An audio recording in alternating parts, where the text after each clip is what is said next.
Welcome to the Ready, Set, Show podcast with DT and Lette. Ready, Set, Showtime.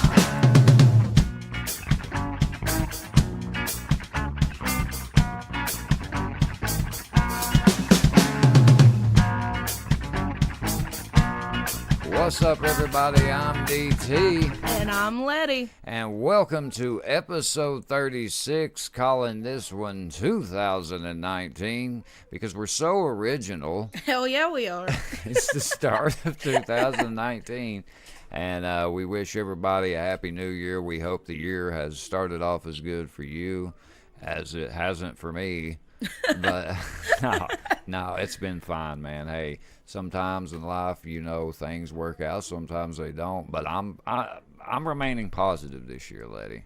Oh yeah, me too. I'm not letting the man drag me down. You can't let the man drag you down. Who is the man? The man, it's the man. I want to know that man. I mean, I don't know. I'm gonna find that man and punch him in the throat for trying to drag me down all the damn time. Bitch.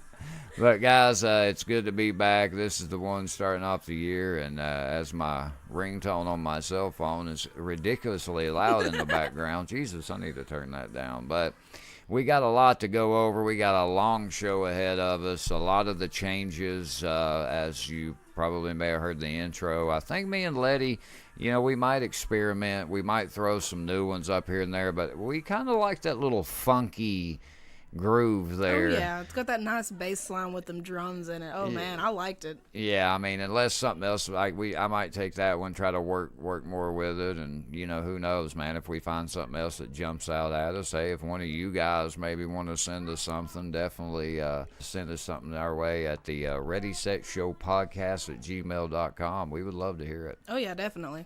Lette, I kind of want to start off, dude. I was watching the NFL wild card playoffs happened this weekend. Now, they were so insane, we got to talk about this. So, as you know, my team was ass this year in the NFL and college. But your team, as far as the NFL goes, and in college, dominated. Oh, yeah, they did really good. You're a Mo's team. But the Cowboys were in the playoffs. And, man, I'm going to tell you, they played the Seahawks. So we'll go ahead and start there. They end up winning the game 24-22. Dak Prescott comes up big. Ezekiel Elliott with the weird after the show interview where he says Dak Prescott played like and I quote, a grown-ass man. A grown-ass man. That's what he said, like on live TV. It was hilarious. So Ezekiel Elliott had 26 carries, 137 yards, 1 touchdown. And, man, I'm telling you, though Russell Wilson for Seattle played well, it was a back-and-forth game. I mean, at first, a lot of it was defense. And, man, I'm telling you, it was just all around a hell of a game. Keep seeing the highlights and the suggestions. I'm like, all right, well, hell, I'm going to see who else played. By the way, did you catch the Cowboys game? No, I didn't get to catch anything. I had a hell of a weekend. I figured Mo would have, texted you. So the Cowboys are that would have put them at 10-6. They're 7-1 at home. Seattle ends their season 10-6. Hey, look, the bottom line, if you lose like that, it sucks ass. But, man, you can't say you didn't put your heart on the field. Oh, yeah, when you have back-and-forth games like that, I mean, you know that they were there to play. They were there to win. And you're damn right. I mean, there's always going to be someone's going to come out on top. And, I mean, not everybody always gets it. Someone has to lose. Yeah, someone has to lose. I remember, I don't know if the NFL still does this, but there was a point in time you could tie. Like, you know how pissed off I would be? Oh, yeah, a draw. Oh, yeah, I've seen them before. There's no participation trophy, man. Yeah, exactly. Then I go over here and I'm checking out the Chargers and the Ravens. Now, keep in mind, man, when it comes to NFL, I haven't really been keeping up. I guess I was just, butthurt that my team sucked. I ain't gonna watch this anymore. My team's doing bad. And no, that's not why we scrap sports junkies. Or maybe. No, I'm playing. But this Chargers-Ravens game, I'm telling you, Lamar Jackson, who, he come from Louisville, who shredded my Seminoles when he would play for Louisville. This guy, unbelievable. He can run the ball, pass the ball.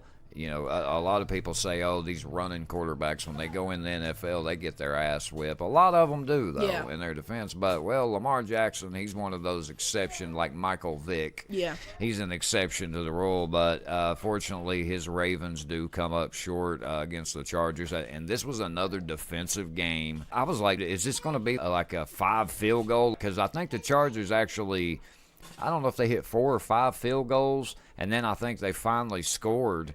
And I was just like, damn. And, dude, the Ravens, I bet you they didn't move the ball on their half of the field till probably like the third quarter. Damn. Yeah, dude, they were shutting them down. So the Chargers win that one 23-17. The Ravens in the year 10-6. Chargers still 12-4. Now, this game right here, well, let me save that one for last, actually. So we go to the Colts and the Texans, and, you know, I used to be a Colts fan. And yeah, I used to be a Colts fan, too. Yeah, I like the Colts, but they played the Texans, and the Colts, man, I'm telling you, they were on fire. This one was probably the only game that wasn't really close, and it was Colts win 21-7 over the Texans, and man, both of these teams right here were stacked. I thought this would be another close one, and, man, the Colts just pretty much dominated. Look, the Texans didn't even score their 7 points till the fourth quarter. Damn. And that was probably, and a lot of analysts were sitting there saying the Colts pretty much had this one won before the second half. So, but this game right here, we had the Bears. Now, keep in mind, they were 12-4, and they're in the damn wild card, you know. And then you have the Eagles. They were the former Super Bowl champions. This game, look here, the Eagles win 16-15. This was the defensive game as you could get. Oh yeah, you can tell. Philadelphia drives down, they score. It's 16-15. The Bears, I think, had a minute and 1 second left on the clock to score or get a field goal. They drive down. They get in field goal range. Dude hits the upright, misses the field goal. Man. Oh, my God. And now the Bears haven't been to the playoffs in forever. And they had a stacked team. And, man, you know that guy. I mean, if you're a Bears fan, you're throwing your guts up right now. Yeah. You're sitting there, you're just like, what the fuck? I don't know. I had to talk about it. They were just so exciting because usually with the NFL, it's like you'll get one of them games out of 4. Yeah. You know, and it was just crazy to see the wild card rounds that exciting. Let's hope that the rest of the playoffs are that cool. Oh, yeah, definitely. At least your Cowboys are moving on, man. Oh, yeah, they're moving on, man. They're moving on. I know Mo and Ben are fucking excited over it. They were talking about it. Yeah. A couple days ago, I think. Yeah, man, it's going to be exciting to see. Tonight is the National College Football Championship, Alabama and Clemson.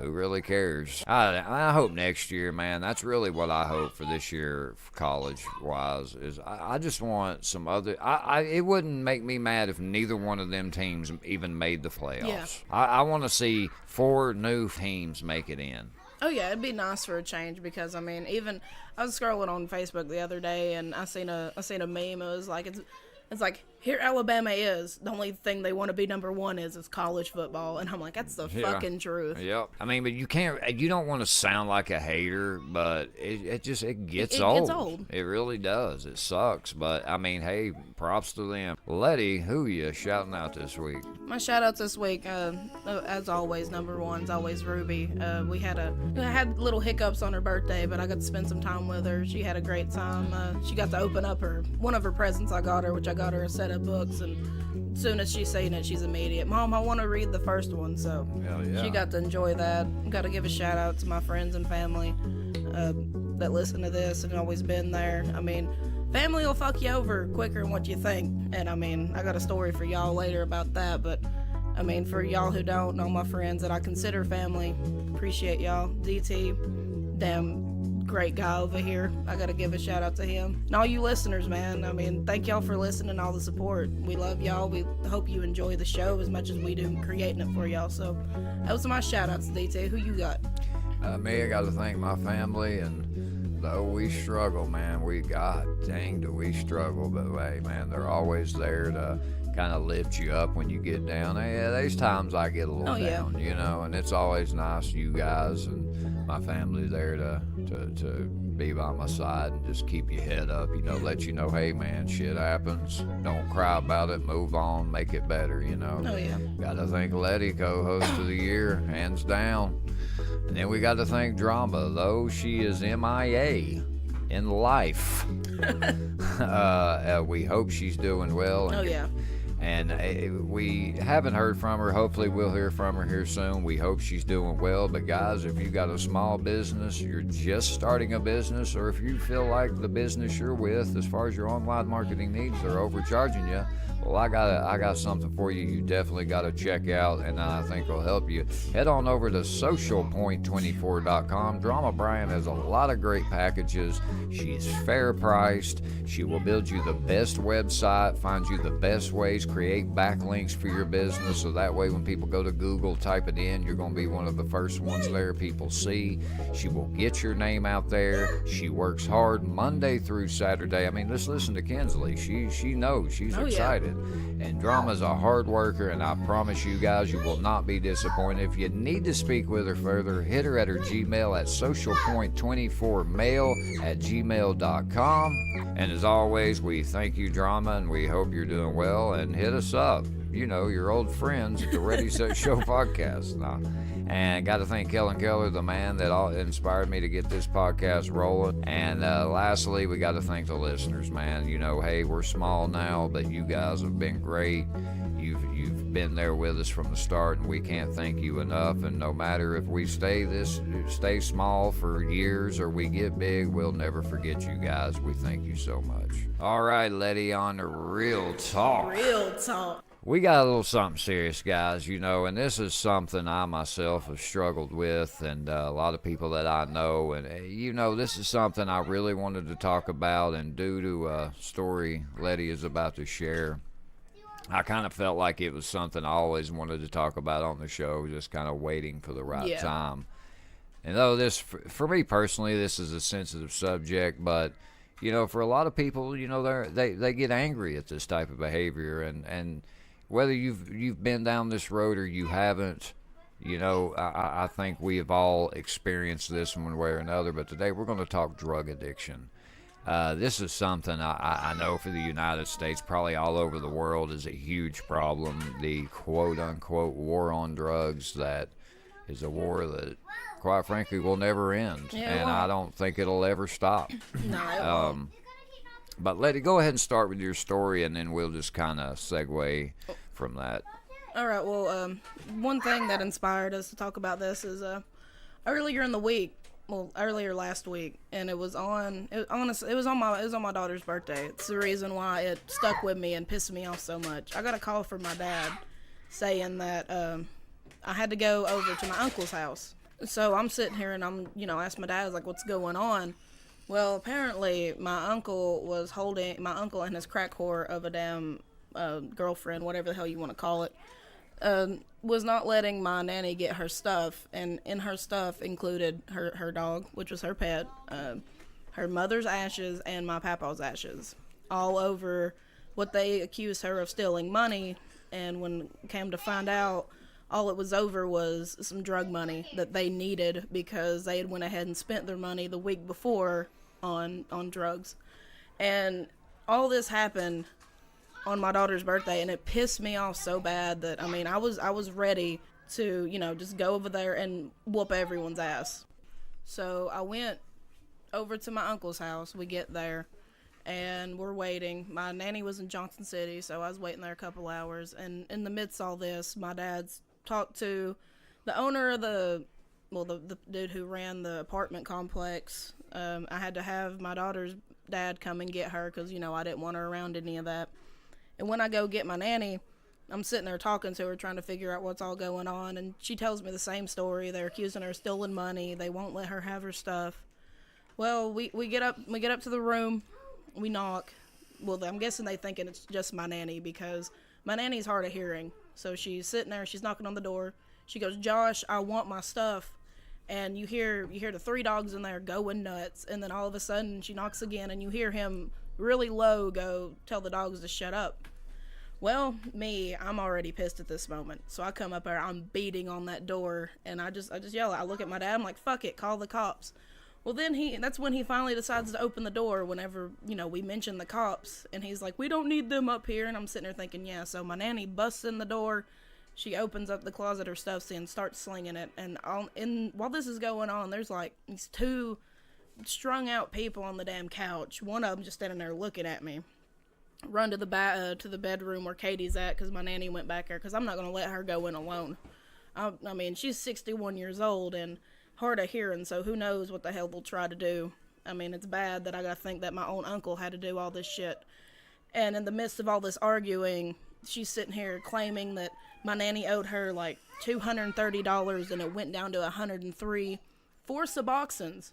She clearly stated it was for Suboxones why she needed the money.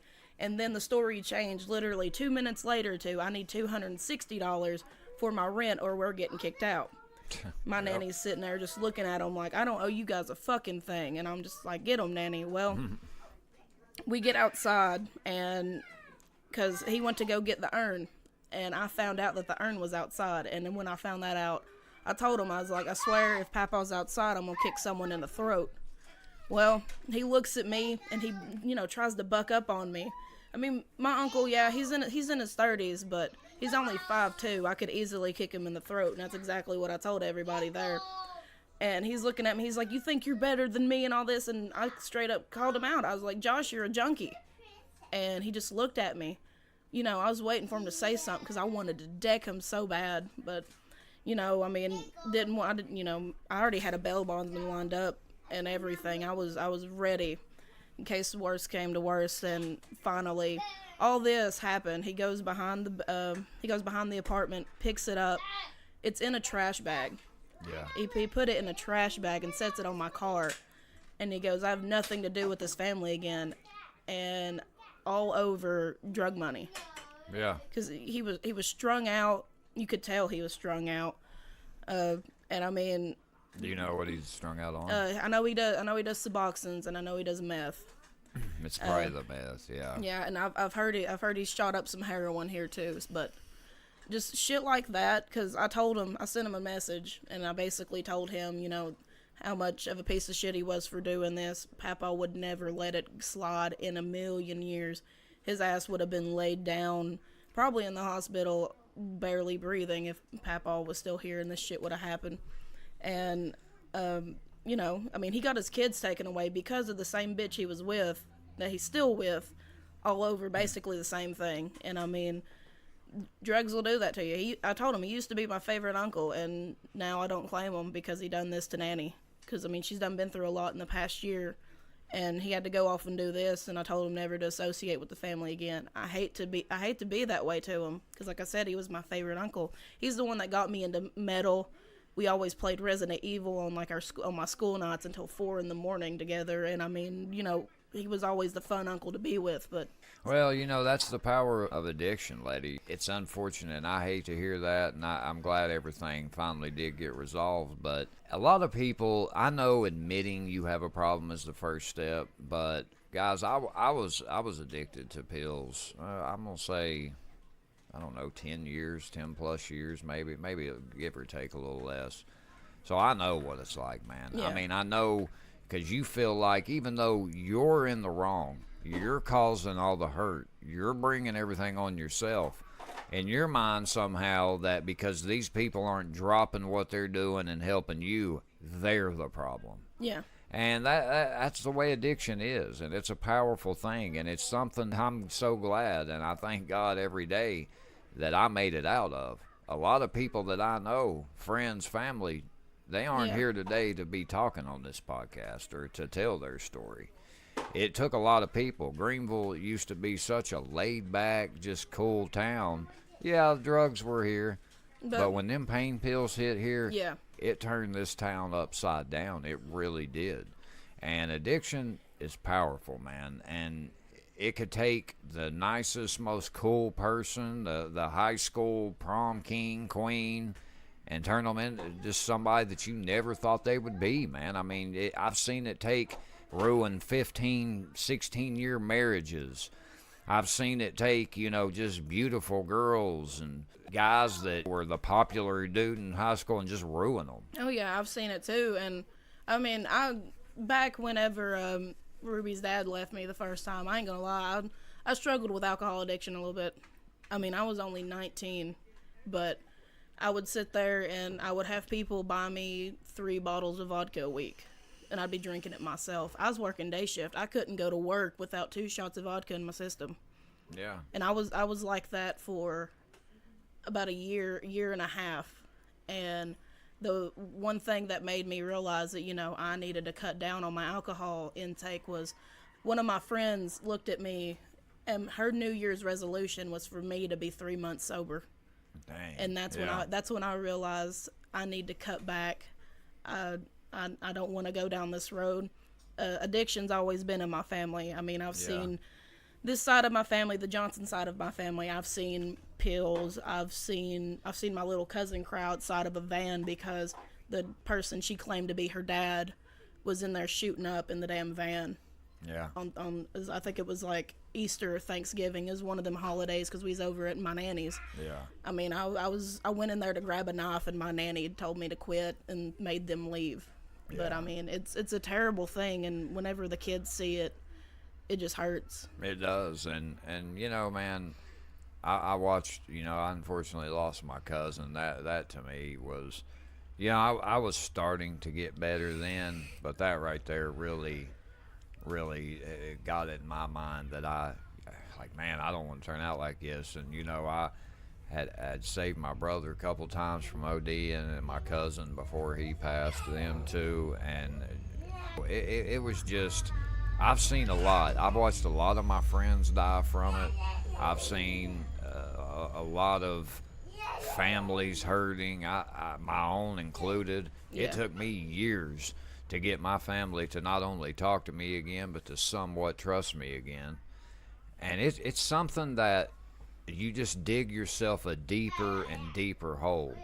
Yeah. And I think for me, I was always around partying and wanted to have fun, and it was just a thing that was hard for me was that fun would go away. Yeah. And then, oh God, now I gotta live normal. But again, once you break back into reality and you realize, like, God, dude, I can't believe I went through that. And I mean, man, I've seen so much when it comes to addiction that, I mean, man, I learned a lot from it, and it made me a stronger person. But in these type of situations, like with your story, it just sucks because that ain't who your uncle really is. No, it's that's not in a million years growing up. I mean, he's only like 8 years older than me, no more than 10. I can't remember exactly, but like we would sit there on school nights. He'd have to go to high school, and I'd be in like 2nd grade. We'd stay up late at night playing video games.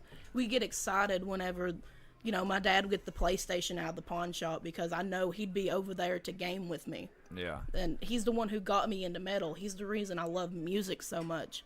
Yeah. And to see him turn into this, and the thing is, he's an amazing dad too. And the day he lost his kids, I knew he had spiraled out of control.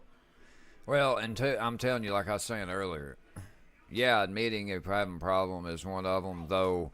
I ain't gonna lie, a few situations to me, I kind of wish to certain people I wouldn't have admitted it because it's constantly come back to me. One that I think is you have to cut ties with those people that you party with, that if they're not going to quit with you, and really, if you're going to quit, you kind of got to separate yourself from those people. Yeah, because you don't want that temptation. You can't have them enablers around. Yeah, because if they break down and do it, you're going to. Oh, yeah. I know because it happened to me, man. I remember doing 4.5 months in jail and getting out like, man, I'm going to do it. Went around and hung out with the dude I was hanging out with before. A week later, I was back to doing it. Yeah. So the point is addiction, you know, the war on drugs is never going to end. Never. They could shut down how to get drugs in this way, that way, back, forward, left, right. They're still going to get them in. Oh, yeah. There's too much money to be made. A lot of these people that are pointing the finger saying they want to help stop it are the ones probably taking money and making backdoor deals so they get their cut out of it. Let's be honest. There's even money to be made as far as the bus and the cops and everything like that. They make money too. Oh, yeah, and the rehab. Yeah. They make so much money on the rehab. I'm sorry, rehabs are a joke. They are. I tried rehab. And with the Suboxone Subutex, depending on how if you do it the right way, and you really have it in your mind to quit, and you're not just using it to replace it for another drug, because it saved my life. It really did help me. It really did. But some people, yeah, like if you're going to be on it 3, 4, 5, 6, 7 years, you're never going to. You're just going to be addicted to it. Yeah. So you got to do it like. What got me to try it as an option to quit is I know a woman and her husband, like they did it. They got one script, they split it. They were on it like I think 3, maybe 6 months, and then they just stopped, and it worked. If you're gonna be on it like a year or 2, no. Yeah, you're addicted to it then. Yeah, so but addiction, it's powerful. It'll affect. I think people don't understand this.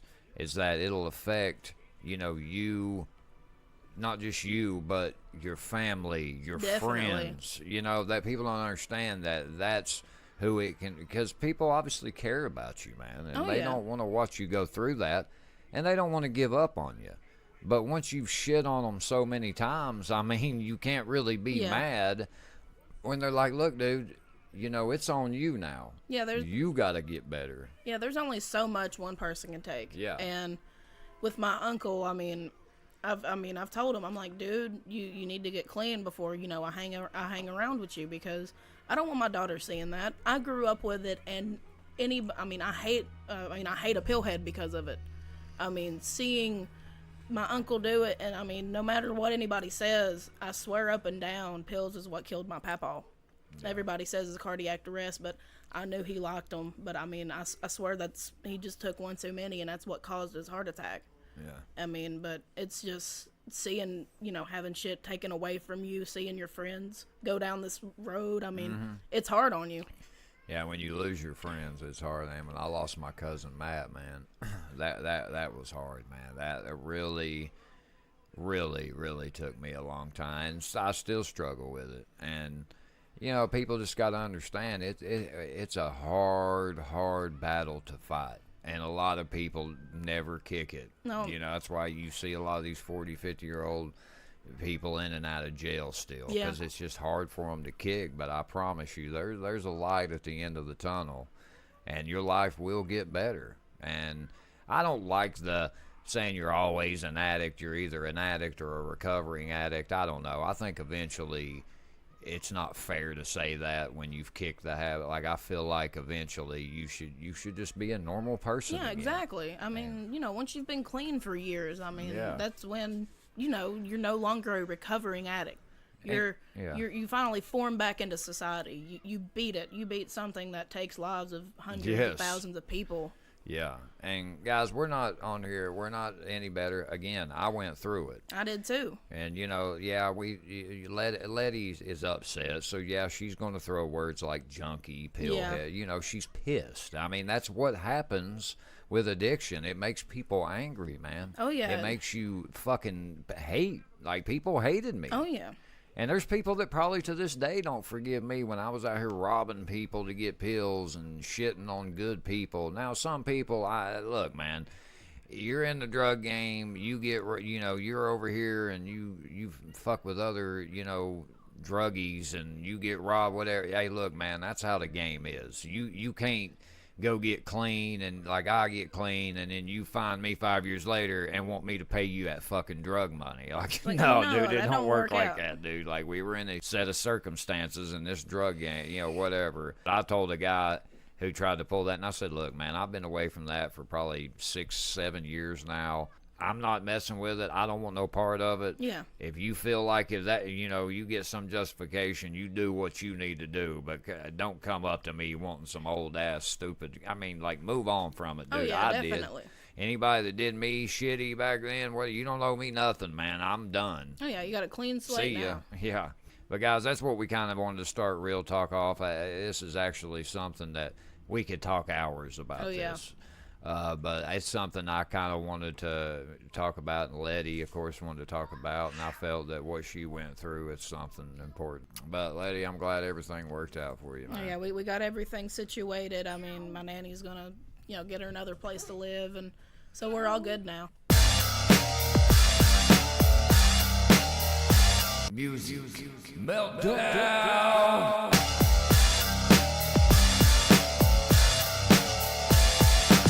Guys, this is formerly the highlighted Banner Artist of the Week. As you all know, this is part of the new changes. Today, we're going to start off a little music news. Lette looked up a lot of this, so I'll kind of let her kick it off here. All right, past couple months I've been listening to some music, and I've come across some really good albums. First album you need to check out, it's All That Remains' new album. It's called The Victim of the New Disease. It's if you like their older stuff when they were really heavy, like the album that Six came out, the Fall of Ideals album. It's like that. It's really good. I highly recommend it. Another one I got for you, it's Hellstorm's new album. It came out. It's called Vicious. If you listen to their album before this, I think it was called This Wildlife or in This Wildlife or some shit like that. Yeah. It's got like some older rocky feels, and it makes you feel good. It reminds you of what rock used to be, but I mean, Lizzie Hale's vocals over all of it's always amazing. An EP I stumbled across last week. It's Hollywood Undead. It's called Psalms. It's got some crazy mixes in it, and it's only like a 5 or 6 song EP. Of course, Hollywood Undead does whatever the fuck they want. Yeah, man, and I hadn't heard them in a while, so I'm very interested to hear that. Oh, yeah, so. I highly recommend their song, if I remember it correctly. The song that brought me up to it, it's called Bloody Nose, and I was like, what the hell? And I was like, who the hell is this? Because it came on a Discover playlist that Apple gives me, and I went and I looked, and I was like, Hollywood Undead, and I was like, oh, man, they got new music. One of my 2 favorite songs on this 5-song EP is Live Fast, Die Young, and Gotta Let Go. And, they're just really good. Gotta Let Go, honestly. It's got like a happy beat to it, but it's got a really strong message on some things. You just gotta let go no matter what. My boy Charlie Scene. I love that. Dude, Charlie Scene's fucking amazing. He's probably my favorite in that group. Although I do wish the shit would Deuce. I wish that kind of wouldn't have went down, because, was it Deuce? That's it was Deuce. Yeah. I wish he kind of would have been around. I mean, nothing against, who's the guy? Danny, yeah. He's a great singer. He really is. But I ain't going to lie. I think Hollywood Undead when they had Deuce. Now, I like some stuff with Danny, and I know Deuce acted like a bitch. I mean, but let's be honest. That was probably more inspired by... it was a little back and forth, a little bitter feelings, but a lot of what I read as far as the Hollywood Undead aspect of that beef was that he just wasn't wanting to go on tour. And I mean, I don't know, maybe after a while, like they were having to keep him interested out on the road to stay, or he just wouldn't want to fucking do it. I don't know. He says different. Who really knows what happened? But I mean, if they kicked him out of the band, I mean, don't you kind of think? Something had to happen. Something had to went down. I mean, Deuce came back and he made that album. He did that had was it great? It was actually it was a good one. And if I'm not mistaken, Charlie Scene was on one of those songs. No, it wasn't him. Oh hell no, they hated each other. I'm trying to think. They pulled a gun on Deuce. Shit, fam. Yeah. They I know Charlie 3 Tears. Is that who it is? Johnny 3 Tears. Johnny. Why the fuck did I say Charlie? Johnny 3 Tears. I think he was the one that Deuce said he was crying and all kinds of shit. Lord. Yeah, dude, it got bad, but I love Hollywood Undead. I've always liked their sound ever since Undead. Oh yeah, Undead's what brought me to it. But I like Danny, I do, but man, I just wish, like with Korn, I wish David Silvera could come back. Nothing against Ray, but I don't know. I just like that. It's just sad, man. Like I was watching a YouTuber. He'll do like the tragic history of Korn, the tragic history of Slipknot. Yeah. And I was watching the one of Slipknot with Paul Gray dying, then Joey Jordison leaving, and with the Joey Jordison thing, I don't think Joey Jordison wanted to leave Slipknot. Like he was actually, according to this, he was surprised by that. A lot of people think he may come back, by the way. Dude, if he does, it'll be great. I mean, the drummer they have now, he's got some mad skills, but I mean, you can't replace Joey Jordan. No, dude, come on. You can't. Come on, man. And I just think what they've been through with Paul, that I really, like I heard the 911 call. Damn. Of the guy said, well, who, do you know the guy? It was in a hotel room. Yeah. And I guess his girlfriend hadn't heard from him, and they sued the doctor, by the way. Damn. And he fucking beat it. But they fired him. Yeah. He couldn't. And I heard the 911 call, and they were like, "Do you know who it is?" And he was like, "Yeah, Paul Gray." And I was like, "Oh God, like, shit." But I just wish a lot of these guys would hash stuff up and because rock right now is just slowly but surely, man, it's dying out as far as mainstream. Yeah, mainstream rock anymore. They put together some of the most basic riffs and basic beats. I mean, you can make a great song out of some basic shit. Yeah. But when it's the same stuff regurgitated with just different lyrics, it gets old. When I seen that Bud Light commercial that would normally be like a rock group and it was rap, I was like, dude. Yeah, it's like, wow. Like, what's going on here? I just miss, man, like the 90s, dude. Oh, my God. Like, I was...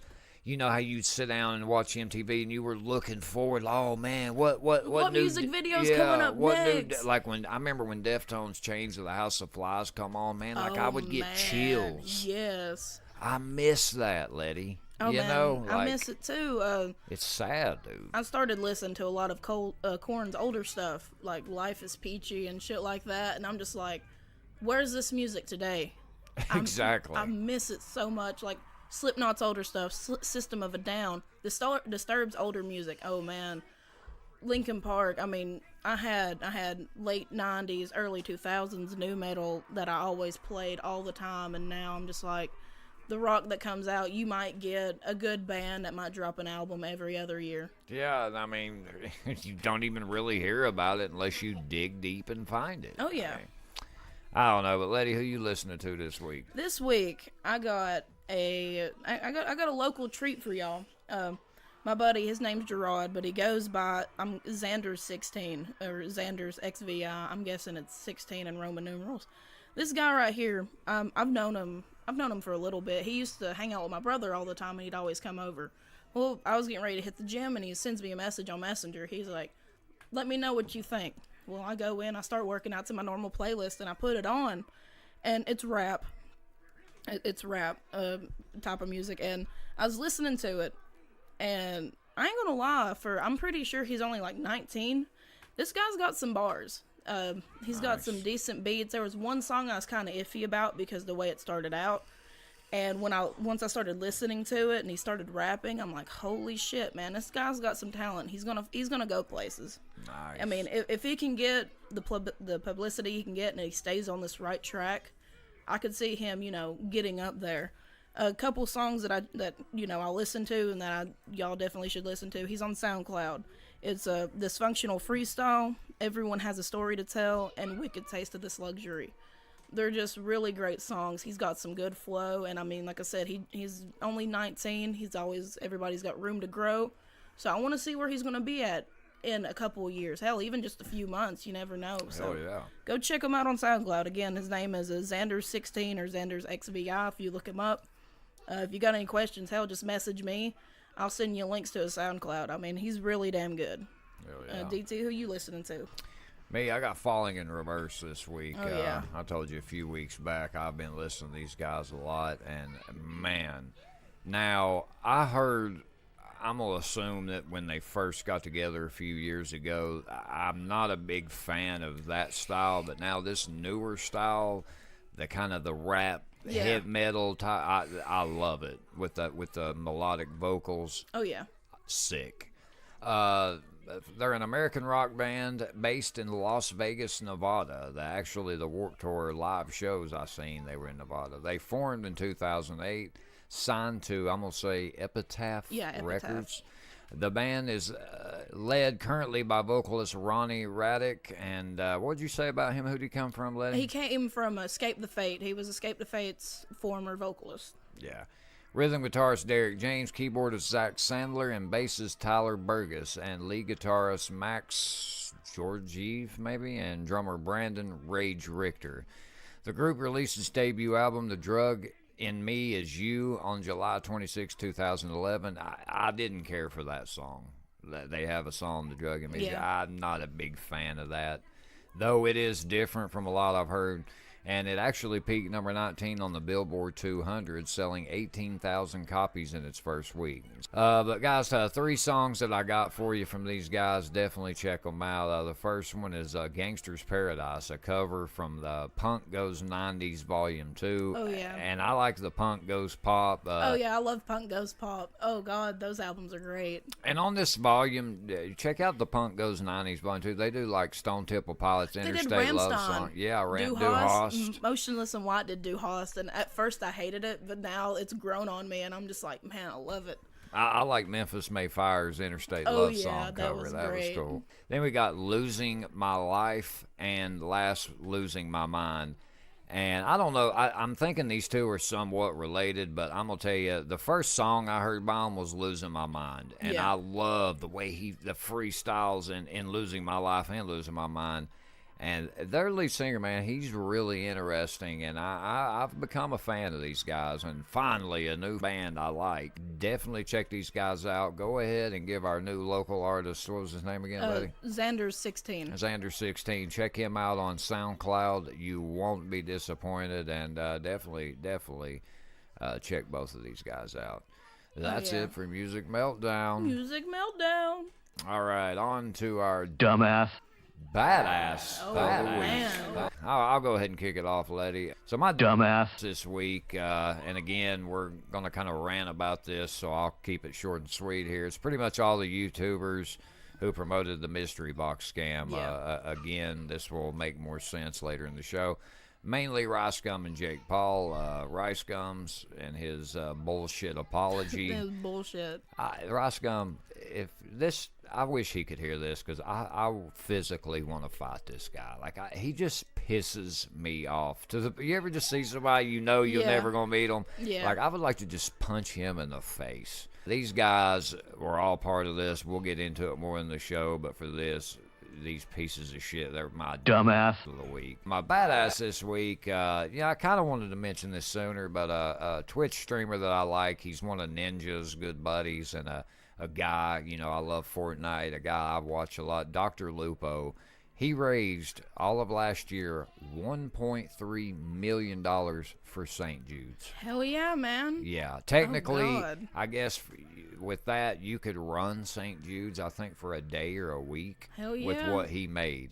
And I think that's a good thing. And I'm glad we brought this badass on here. It's good to shine a little light on somebody every week that does something good like this. St. Jude's is some of these kids, it ain't their fault, and it's good that they get a fighting chance and that people are out there to try to help these kids. And I'm really proud of Dr. Lupo. You're my badass of the week. Yeah, and it's great to see YouTubers raising money for charity. Putting some good to the platform that they've been given. Yeah, that's awesome, man. And I'm proud of him for that. Letty, who you got this week? Well, as y'all could tell from the story I had earlier, my dumbass of the week are, my uncle and his, whatever you want to call it, girlfriend, whatever, for what they did. That's really low of them. My first badass of the year. I'm going to give it to my nanny, my 61-year-old nanny. Nanny got hands. Oh, man, nanny. Whenever all this went down, I was waiting for her to throw some hands. Seeing her step up to, for herself like that, it was, just really great to see. And once, we got in there and everything was going down, I was waiting for her to throw hands. I'm just sitting there thinking, not only am I going to get in my first fight, but I'm going to watch my 61-year-old, 4'10" grandma whoop some crackhead's ass. I was waiting for it. Nice. I was waiting for it. But, she's been through a lot. After she lost Papa, they were together since she was 13. She's 61. Yeah. So that's 40-some years, man. She's kept everything together. She's just an amazing woman all around. She probably won't get to hear this because, like I said, she's hard of hearing. Mm-hmm. But Nanny, I love you. You know everybody you've met. All my friends love you. Mo and Ben had the pleasure to meet her on her birthday, and she's like, I like your friends. They're really friendly. And I'm like, yeah, Nanny, this is the people you got to surround yourself with. And, she's starting to adjust her life to everything that's happened, and, it makes me happy that she's starting to get happy again. And once everything settles down, Nanny, you're my badass of the week, and I love you to death. Hell yeah, Nanny. All right, guys. Original Gamers, our new gaming segment where we discuss everything gaming. This week we're going to kick it off. Letty, what games did you play in 2018? 2018, oh man, I played a lot. Your favorites? My favorites, I really enjoyed the remake of Spyro. Nice. Oh, I played the hell out of it. Red Dead 2, even though, it's overwhelming at first, the game gets pretty great. Oh my god, it's a beautiful game. Yeah. The game I probably played the most, besides, like some throwbacks like San Andreas and shit, God of War. The new God of War that came out. Yes. I ain't gonna lie. I want to play it. It's different because, when you think of God of War, you think of hack and slash, linear. You're gonna have some puzzles with, some pretty difficult bosses, but it's open world. Nice. And, you got a companion. You got your son with you. And, the story is great. It's not set in Greek times. You're dealing with, Odin and shit. But, it's great. There's an amazing leveling system. I have to adjust your play styles to some of the bosses because, I'm a very aggressive player. Yeah. But here lately, I'm having to learn the blocking system and how to parry and all that shit. So, it's a great game if you like challenges. And if you love God of War, go off and be Kratos and whoop some ass. Hell yeah. Me, shocker, Fortnite dominated most of my year last year. Also got into Madden 19. I've been wanting to play NBA 2K19. Been wanting to get into that. I've been really wanting to get back into sports games, man, because they were such a big part of me growing up. But yeah, so let's talk games that either we want to play in 2019 that they could be out already, or some new games which. Let me just read a couple upcoming games coming out I wouldn't mind play. We got Resident Evil 2. The remake. Oh, yeah. The remake. I'm excited for it because I loved it whenever it came out on PlayStation. Here's one. I don't know if you ever played Kingdom Hearts. Oh, yeah. I've played a little bit of Kingdom Hearts. We got Kingdom Hearts 3. They got a picture of Wreck-It Ralph on here. I know Kinsley would like that, so I would like to play it. Crackdown 3. Yes. Terry Crews big ass is in that. Crackdown 3. I loved Crackdown 1 and 2 for 360. I'm excited to see what they do with Crackdown 3. I'm super pumped for it. Look like I got a Devil May Cry 5. Yeah, it's coming out. Yeah, it's coming out. Definitely want to check that out. I'm trying to find this game. It's a 1,000-player battle royale coming out. Shit. I think it's. I'm gonna see if I can eventually. If I get the name right now is slipping me, but yeah, dude, it seems really interesting. We got a new Jedi Fallen Order Star Wars game. Oh shit. That looks sick. Doom Eternal. Oh, new Doom game's coming out. Doom. I grew up on Doom. Oh man. yeah. Okay, so PlanetSide Arena. I just discovered this is the game, Letty, I was telling you about. Yeah. And we'll kind of segue into our next topic where this guy starts his article out Fortnite killer, ? PlanetSide Arena will have 1,000-player battle royale matches and more. See, this is something me and Letty were talking about, how it's like, I see a lot of people Fortnite dying, a lot of people hating on it because they want Black Ops 4 to be big, Spider-Man to be big, God of War, whatever. It's just like, it just seems like Fortnite is so dominant that all these games coming out, are they going to be measured to how good they stack up to Fortnite? When it comes to multiplayer games, that's what it seems like anymore. Yeah. Fortnite, from what I've seen, it's a cool game. Brought in a lot of crazy aspects, and the way I see it is, if that's what you have to stack it up to, look how far they've come. This is what season 7. Yeah. Hell, my cousin Stick, she never was a gamer, and she plays Fortnite. Yeah. So that's how huge it is. I see a lot of people, say, oh, it's dying. You'll see a lot of these YouTubers trying to get views. I seen one guy said it was dying, part 1. Part 2. Fortnite is not dying, ladies and gentlemen. In fact, it's getting bigger. They have 300 million plus players. They have new updates every week. They listen to their community. It isn't going anywhere. But that doesn't mean that Black Ops 4 can't be cool. Yeah. PlanetSide Arena can't be cool. Stop comparing games to Fortnite just because Fortnite is big. And another thing I'm going to address that really pisses me off, yes, a lot of young kids play Fortnite. Stop using that as an excuse to shit on Fortnite. Oh, a lot of kids play it. Okay, a lot of older people play it too. I mean, a lot of people play it in general, and that's why it's so successful. Yes, and it pisses me off that people are just constantly hating on it. 'Cause, hey, look, it's a good game. It ain't going anywhere anytime soon. You all can sit here and whine and cry all you want to, but at the end of the day, they're going to keep making a great game. Number one, it's free. Yeah. You don't have to buy anything on here. And a lot of the times, I mean, yeah, granted, some of the stuff may be cool, some may not be cool, but they give free stuff to their players a lot. Yeah. So until there's a game that follows that same formula, and a lot of these games won't, because, you know, hey, I mean, I get it. You got to make money, and a lot of stuff on Fortnite could be cheaper. Yeah. But, hey, it is what it is. That's their price. You don't have to pay it. Again, a lot of the stuff you can buy in the game, it doesn't really give you an advantage anyway. So yeah, I mean, most of the stuff that you buy is just like cosmetics. Yeah. Like little dances you can get, you know, shit like that. So, I mean, pickaxes. It's not like you can get something that, you know, it's going to give you this crazy advantage. And yeah, it just gives you could just look cool going into battle. But I mean, it's basically just based off skill. I wish I could find that. A guy had a reply to somebody saying Fortnite's dying, and this dude hit it spot on.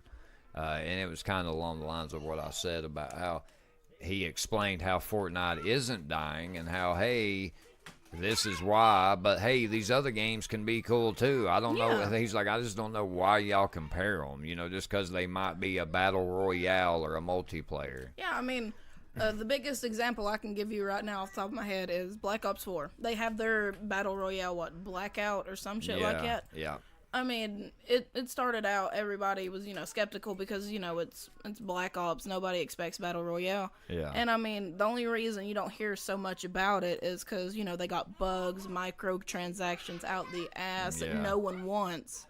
Yeah. And that's basically how a lot of games have went to. They want you to pay $5 for, like, this little loot crate that's going to could give you something cool. That could give you a gun to an advantage or not. But, I mean, stuff like that is what gets under people's skin so much. Yeah. It's just the chance. I mean, Fortnite has their things, but it's mainly it's only cosmetics. Yeah. And strictly. And I'm just tired of hearing it. And I tell people all the time, I laugh because Fortnite's killing it right now, dude. They found the magic formula, and until somebody can emulate that, then they're going to continue to be that up there, man. Oh, yeah. I mean, but that's not a bad thing. No, it's not. I mean, let everybody enjoy their games. I mean, that's the reason why we all love gaming.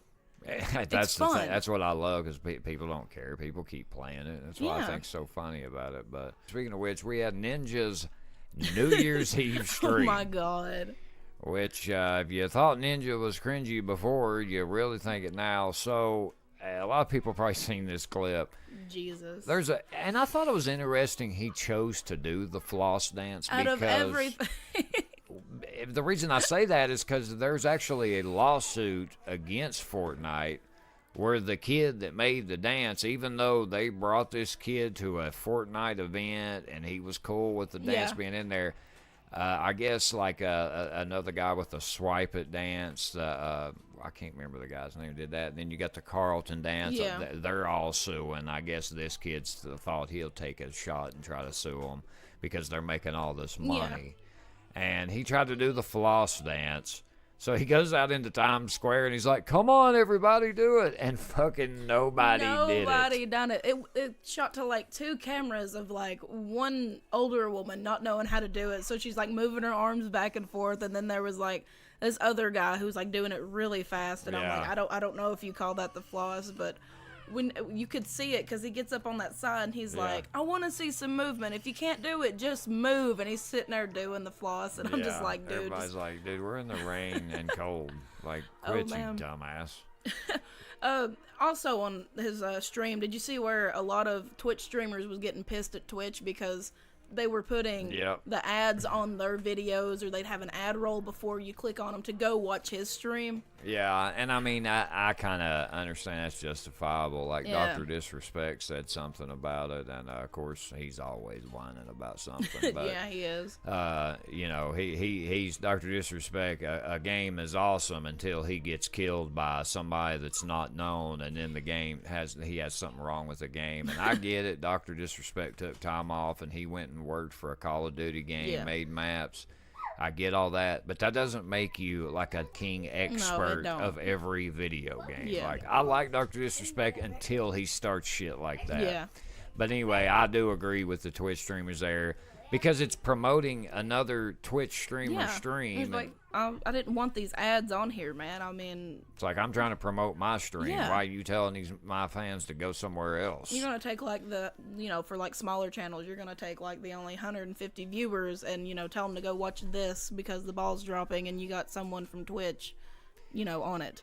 Well, and Ninja too, man, live, like I'd watch where these kids were intentionally trying to stream snipe him. He actually killed them.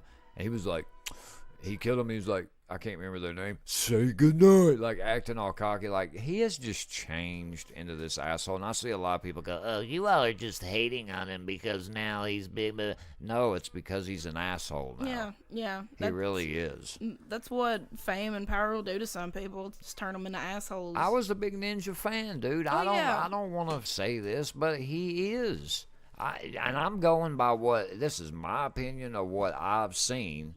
He's a prick now. All right, guys. Urban Dictionary Word of the Week we won't be doing this week, so moving on to story time. All right, guys. We're back to the creepy weepy. You ain't going to sleepy. I just made that up. That is great, man. That was great, DT. I don't know what the fuck weepy is, but go with it. We decided, hey guys, let's get a little creepypasta. One that ain't really long, one that's decent. So today, I think we found a good one, Letty. Oh yeah. Everyone has a story to tell. Here's ours. I found a forum for dead people. It's a tale as old as the internet itself.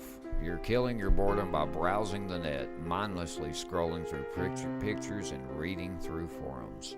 One click leads to another, and before you know it, you've tripped and fallen down the rabbit hole to the weirder parts of the internet. Now, I'm not at all tech savvy, but I suppose I'm intelligent enough to understand the concept of unlisted websites, things you can't find through a Google search, but that exist if you have a link provided. I guess that's the essence of the deep web. I tend to browse incognito. I'm not going to go into details, but I think we all know for what purpose. Last night, or this morning, depending on how you classify 3 a.m. and insomnia, I was reading a forum about people's weirdest experiences on the web. I am a skeptical fellow, so when a few diligent commentators provided a link, I will gladly follow to verify their stories.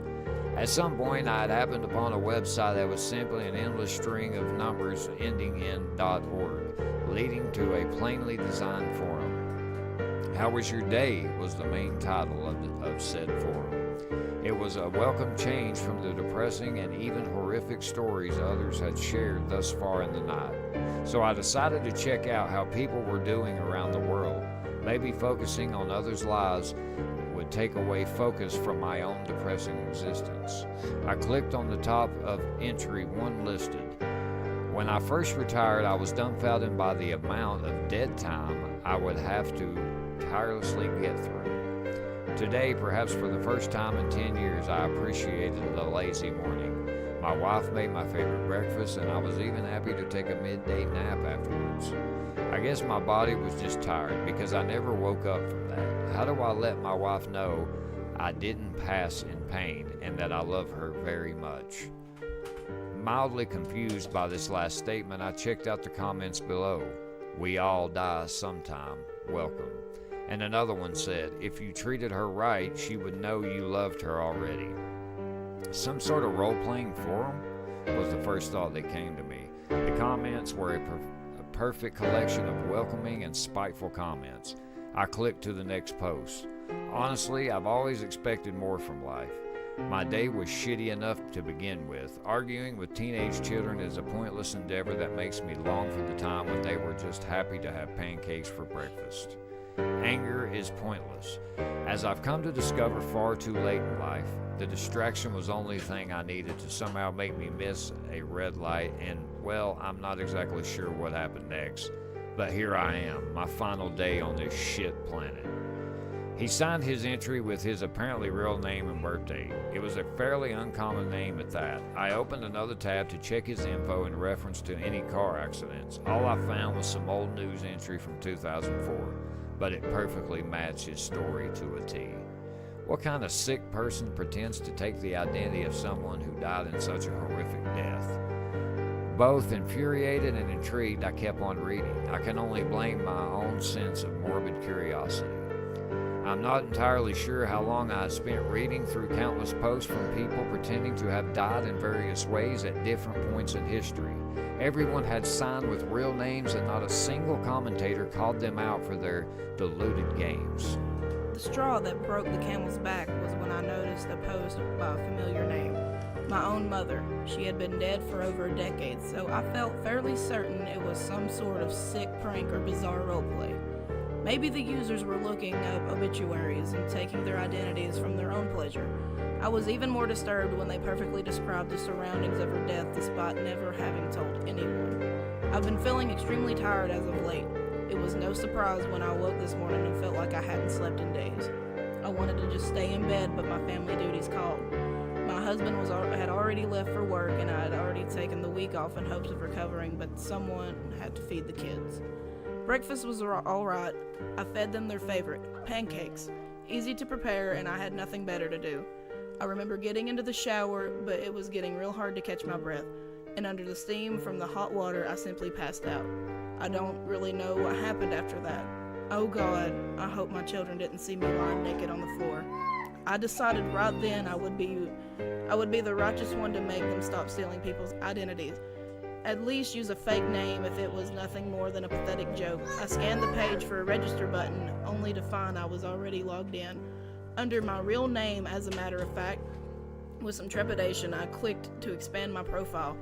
On it, someone had written my name, email address, birthday, and death day. Today. Yet again, my eyes wandered to the title of the website. How was your day? I thought back and reflected on what had happened so far. My life wasn't the most interesting, so I hadn't really taken the time to think about it. There was nothing particularly interesting about my day. Exam period was coming up, so I had to wake up earlier than my young brain was used to.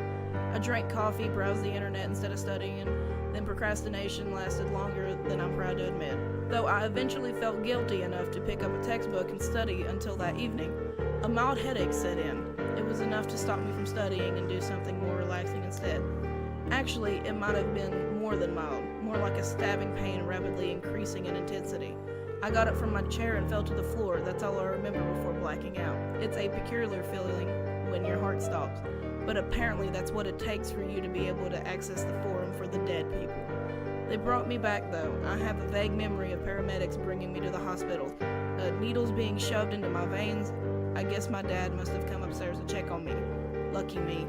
I don't really remember much from the hospital nor returning home. As a matter of fact, I just now find myself browsing this forum, not really remembering how I stumbled across it. How was your day? Wow, dude, that's crazy. For a new creepypasta, that gave me a little bit of chills. Yeah, got dude, the willies a little bit. Yeah, that's nuts. He found his mom's. His mom's, and then from the ending of that, I'm guessing he's dead. Yeah, that's the only way he found it. Guys, if you got a cool story, creepy story, just any story, hit us up at readysexualpodcast@gmail.com. We'd love to hear it, and we will put it on the show. Oh, yeah, we love these things, man. I mean, everybody likes a good scary story every now and then. All right, moving on to the... Welcome to Thunderdome, bitch. Today, guys, we have a battle between old school social media versus the new school social media. One that, kind of started it for me and Lette, and that we now use daily. Today, we have Facebook versus MySpace. We will look at a website and do our normal compare and contrast on both of these and give our take on both and pick which we like better. Lette, are you ready? I'm ready, spaghetti. Now let the battle come in. So, all right, Lette. So, we're both big MySpace fans. Oh, yeah. It's kind of where it kicked it off, social media for me. I loved MySpace, and like me and you talked, we wish it was still around today. Oh, yeah. We need to do a poll. If MySpace was out and was like it was back in the day, would you all use that over Facebook, Twitter, Snapchat, all that? Would you use MySpace? I would. I definitely would, and I know a couple of my friends would too. I mean, me and Kristen had this conversation, which brought it up to talk to you about it, and I'm just like, I would use MySpace in a heartbeat. Yeah, I would too. And if I had to pick one of these, I like them both. I loved MySpace because it was like you could create your own web page. Oh yeah, it was so personal. And listen, if the shit you had to do, the dedication it took to just get your themes and the music, and also your top 8, you got to pick your top 8 or top 10. Hell, I think the highest it went was like top 25 friends. Yeah. So I mean. Oh yeah, I forgot that. And then your music played when it came to your page. Your music played when you came on, and you sat there, and it was just it was a reason for me to get on the computer. I mean, Facebook's alright as an app and shit, but I mean now, just imagine that on your phone. You sit there, you click on someone's page. You would not. One thing is, you would not be able to MySpace stalk people, because as soon as you'd bring it up, their music would blast, so you know exactly whose page you were on. You're damn right. And the social connection, the story of Facebook, though it is interesting. Oh, I just loved MySpace. But let's do a little history of MySpace versus Facebook, Letty, shall we? Let's do it.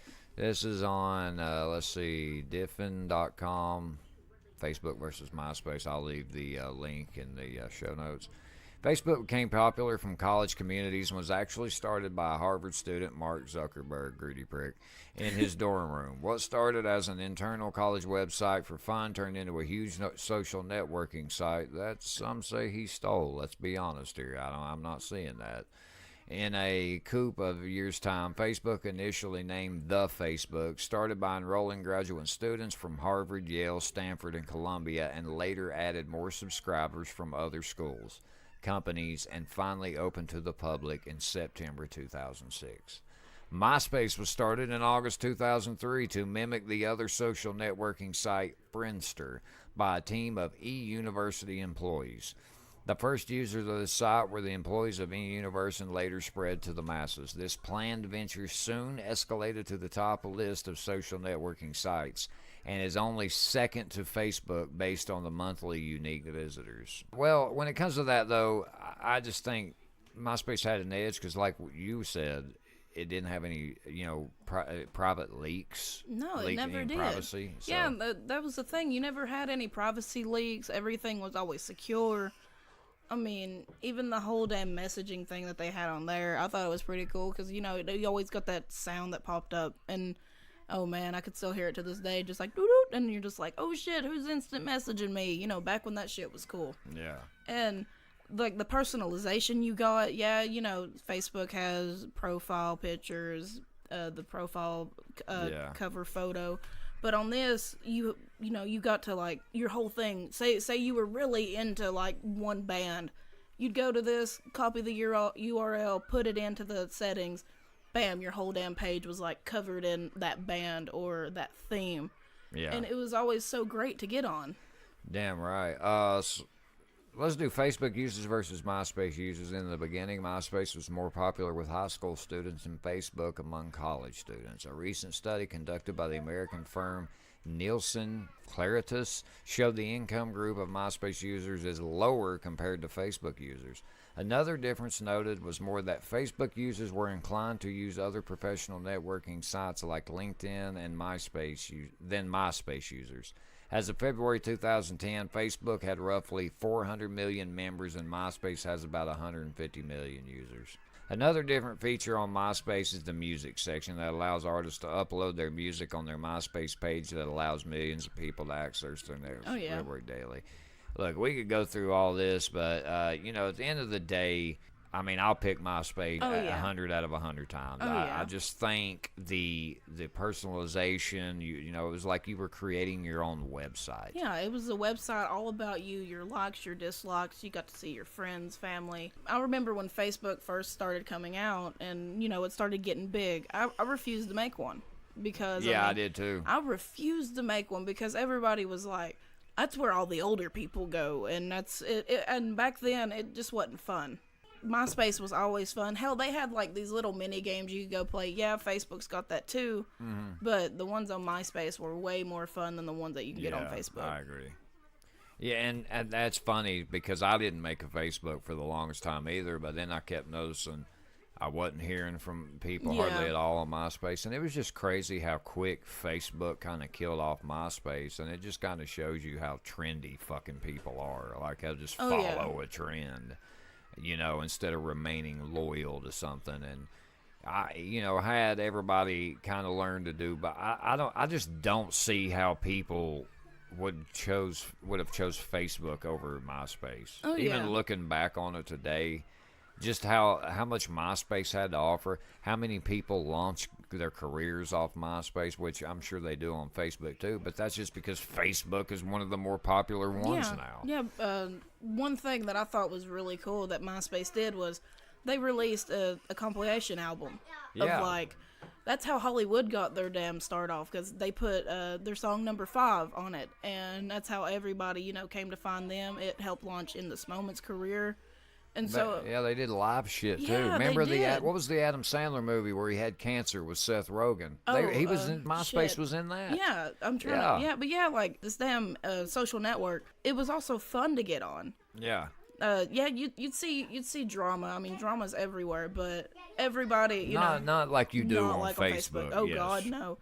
And one thing that I always thought was funny was like everybody had their own personal username. Yeah. You would like one of the you'd see like Mr. Monster 73 with like X's and random spots. Yes. I always you know, I went the typical emo route. I put 2 X's my name and then 2 X's after it. So I mean, everybody was easy to find me, but. You know, just like those little personalization things, the little cool things that they had, it was just fun. Yeah, and I had to update my music I'm going to say every week. It might have been every few days, but my music on my MySpace page was a big deal. Oh, yeah, mine too. Being in someone's top 8, their top 10, that was always a big thing too. Now you looked around. Now it's your friends list I don't even know how the hell they choose your top friends. You can't even see it. You got to dig through your damn page. Let's talk Facebook. When Facebook first came out, I liked that model. Where they went now, they've added too much shit. Yeah. I don't even really get on there because I don't know, hell, is my shit going to be leaked? Yeah. I mean, I've already had my identity stolen once, which if you want to steal my identity, good luck, man. It's just a liability to be on there. Like, I like Twitter better than Facebook anymore, but. Yeah, the only thing that Facebook's got going for it for me is, I mean, that's the only place where I can get my meme fix. I mean, I love sharing my memes. Yeah. I'm always kind of skeptical to just make my own statuses anymore, because I'm like, oh shit, is somebody gonna steal a picture of me and Ruby and, you know, go make a fake profile and shit? So, I mean, you gotta be careful with that shit anymore. You definitely do, but guys, we're gonna choose MySpace on this one. Let us know who you would pick and why. We're just big MySpace fans. I don't know, call us old school. I thought MySpace was way better. Oh yeah, MySpace was. And another one, I mean, they closed this one down. It was called My Yearbook. Yeah. I dealt with it. I mean, it was mainly for, you know, like high schoolers and younger people, around that age. But I mean, it was fun too. It had that personalization too to it. So I mean, maybe if, you know, Facebook would, you know, quit leaking every damn thing and brought back some more personalization like that, it might be better. Yeah, exactly. All right, guys, moving on to everybody's favorite time of the show. It has been one of them motherfucking days. I tell y'all, it has been one of them motherfucking days, bitch. It's time to rant. Let's rant. I'm ready, man. All right, guys, today, a lot of you all, if you're familiar with YouTube at all, as me and Lette are, we're YouTube fanatics. You might have heard about this mystery box scam. Now, a lot of YouTubers have done this, as Rice Gum so arrogantly let us all know. But the two most notable that were exposed for this scam is Rice Gum and Jake Paul. And a lot of people say this is promoting gambling to underage kids, even compared it to the CSGO scam. You know, there's just a lot of controversy around this. We will discuss and give our take on what this scam is about, what we think should happen to those who promoted it, and just all things relating to these pieces of shit who supported this scam. You ready to have this rant, Lette? I'm ready to rant about it. Let's have a rant.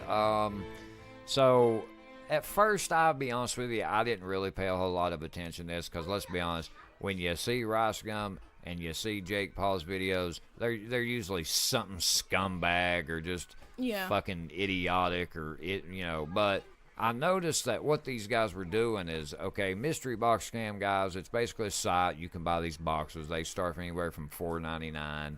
Like, they'll have a Supreme mystery box. Yeah. Now, a lot of this shit, I don't even think this website has access to, obviously. Like, they had one on there, a $250 million mansion. Yeah, the mansion is currently being sold for $188 million. Yeah, that was like the top prize. You could get a car. Yeah, like, come on. Even, let's say that was even an option to win. You would spend more than whatever that cost.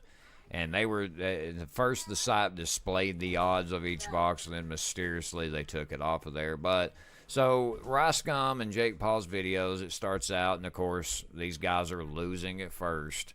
And then all of a sudden they just start winning this cool shit. But you know them ungrateful motherfuckers. Yeah. They just, oh, God, I want to, like, Jake Paul's like, I want Chuck Taylor All-Star Converse.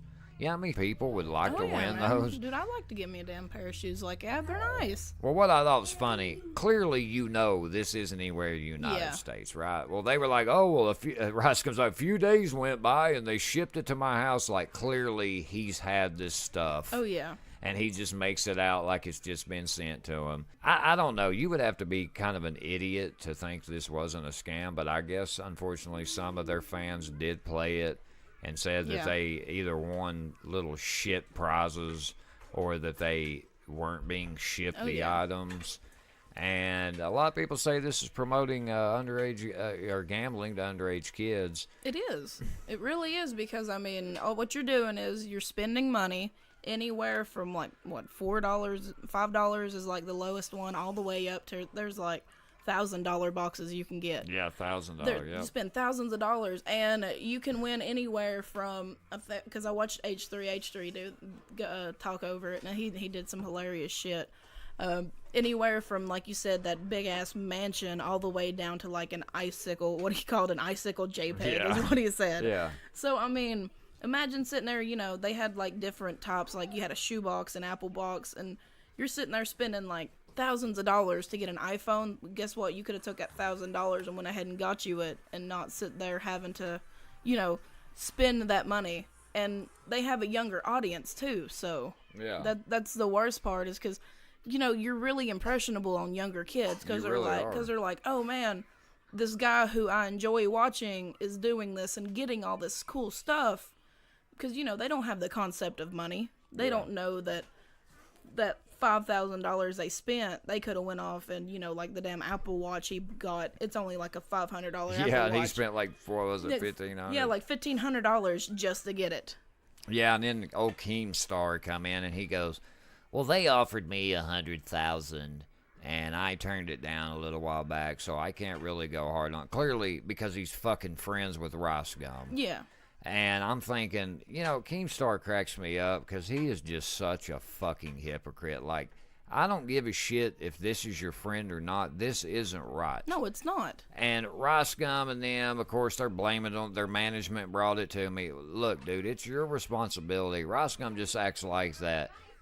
I don't know if this dude just makes the video and he don't look into anything. He just has other people do it for him and pays them. Probably does, because he's an entitled little bitch. He is. I want to physically fight that son of a bitch. I hate him. I hate that much. I cannot stand him.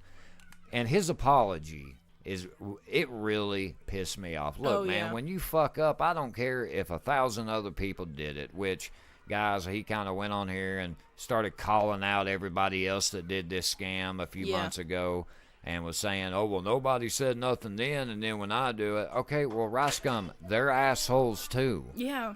Okay? You know, a lot of these guys may, only one or two of them have the amount of subscribers you did, and sorry, you guys are just pricks that nobody likes. So, of course, when you do it, you're going to be called out for it more than them, because people obviously like them. But I'm not, whoever did it is in the wrong. Oh, yeah. I mean, this whole mystery box brand bullshit, it is in the wrong, because, I mean, it's teaching, like what H3 said, there's a reason you got to be 21 to gamble. Yeah. because then you know the consequences and the outcomes that can happen. You might have like this little angsty 11 to 13-year-old kid go out, steal their mom or dad's credit card, go on this, and guess what? They're in debt $7-8 grand until they max out that credit card. Probably can't pay their rent or something, you know, because that's what I'm saying. And Jake Paul and them, they don't give a damn because they're just about the money. Yeah, they are. And Roscom should have just came out and said, I'm in the wrong. He shouldn't have said nothing about them other YouTubers because it was like he had the excuse, well, they did it, so why am I getting in trouble for it? Like, man, quit being a little bitch. You're in the wrong. Yeah. And he basically snitched out all these other YouTubers is all he did. And then he started throwing up little $10, $20 Amazon codes, like people, like throwing scraps to a dog. Yeah, I mean, like, once that code's used anyway from the first couple people watching it, I mean, they ain't going to be able to use it anyway. No. I mean, it's like you got to be sitting there and really quickly type it in. Yeah. But I'm going to tell you, y'all, this is what you get for making these douchebags famous. Oh, yeah. This is what it is. I mean, this is ridiculous, guys. Stop letting these idiots become famous, man. I'm telling you, this is what you're going to get, guys. And I get it. They got a young audience. But, guys, these are not the type of people you want to be out there in the public eye like this. They don't give a shit about you. They care about money and getting those views. They don't care who they gotta shit on to get there. That's just how they are. And with the Shane Dawson thing with Jake Paul, I just think it's funny because it's almost like he tried to good guy Jake Paul.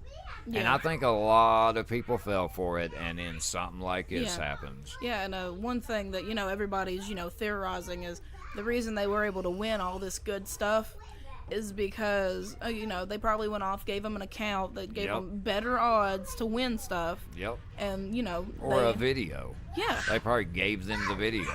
Yeah. So, I mean, they went off, they got all this good stuff. And some of the, smaller channels that did it, like, whenever they'd sit there and win, like, a $600 pair of shoes, I mean, for one, why the hell would you spend that much on shoes? Yeah. And then, that's a little side note, but they're sitting there and they're like, this can't be real. Yeah. They're skeptical as fuck about it. And, a lot, like you said, a lot of people's having trouble with shipping. They're like 2 months waiting on their ship for like 2 months. Well, hell, even Roscom and Jake Paul were. They were like, oh, at first I thought this was a scam. Yeah. And H3's like, well, then why would you be promoting this? And that's because what they did is they got a nice little, deal with them, making, 6 figures on it just to make a damn 10-minute video of you clowning around like you always do. Yeah, I don't know. This right here really angered me, especially Roscom's little bullshit apology. I wish these two guys would just be off the fucking platform.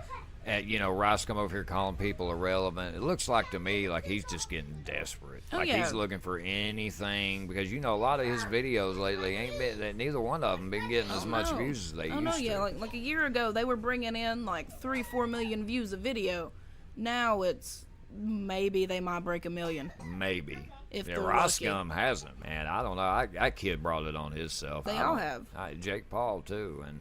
Like I said, man, I really think a lot of people would have been on Jake Paul's side. I think he gained a lot of people back, and then now, nope. They do. It's just like every time you give them a chance, they do something fucking dumb. Yeah, they do. They gotta go off and let their inner douchebag, inner hell outer too. They both look like two douchebags. They let that shit come out. Yeah. And just makes them show how much the reason why we didn't like them in the first damn place. Yeah. All right, guys, if you followed this story, let us know your take on it. I mean, like I said, I think these kids right here, we have got to get these guys off the platform, get some more respectable people up, the ones that have grinded and will appreciate the platform when they make it. I just cannot stand these entitled little sissy-ass bitch punks that come on here and just think, oh, God, and just, they don't care, man. They're just there to make money. Yeah. They don't care who they got to shit on to get there. All right, guys, that's going to do it for episode 36, 2019. As always, like and follow all of our social media pages. We'd like to thank you all for tuning in for another episode. Letty, I thought it was a good episode. Oh, yeah. I really enjoyed this episode, man. Yeah, you hear the kids. They're hyped. So we're episode 36. Once again, I'm DT. And I'm Letty. And remember, this is Podcast Greatness. Where greatness never dies. We out. Peace.